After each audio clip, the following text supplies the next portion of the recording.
La récurrence. Il y a une double récurrence. Une récurrence dans le temps, une récurrence dans l'espace. Une récurrence dans le temps, c'est quand une même personne vit des choses cycliquement au cours d'une période donnée.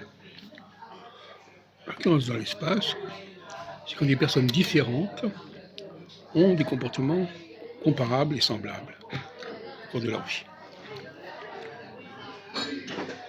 Il faut travailler sur ces deux récurrences. Une récurrence est d'ordre astrologique, cosmique. L'autre récurrence est d'ordre anthropologique et sociologique. Et je crois qu'il faut travailler sur les deux plans. On ne peut pas avoir d'astrologie sans sociologie et pas de sociologie sans astrologie. Alors, je vais donner quelques exemples de référence.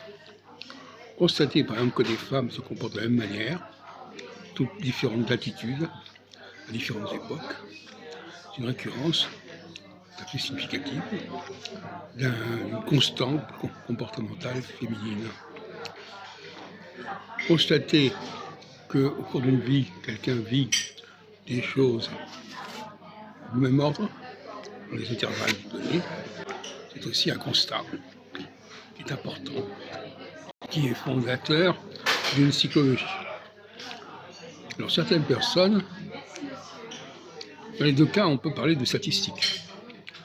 Une statistique des personnes qui, de manière cyclique, ont des situations comparables. Et on peut parler de statistiques chez des personnes différentes qui ont des comportements tout à fait comparables et semblables. Voilà donc les deux processus qui nous intéressent ici. Alors, j'ai beaucoup travaillé récemment sur la récurrence comportementale. Pour moi, une personne n'est pas un cas isolé, d'aucune façon. C'est quelqu'un qui doit être situé au sein d'un groupe. Il n'y a pas de personnalité particulière.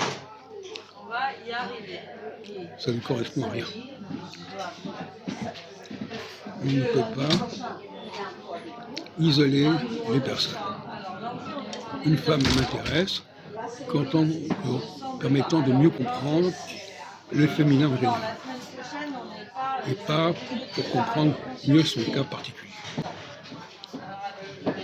Et de la même façon, les événements qui se produisent au cours d'une vie ne sont pas liés à des contextes extérieurs, mais à une cyclicité, non pas propre à la personne en particulier, mais à un groupe de personnes.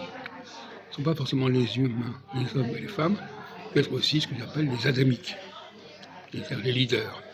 Il y a avoir une psychologie des leaders qui ne vaut pas pour le commun des mortels.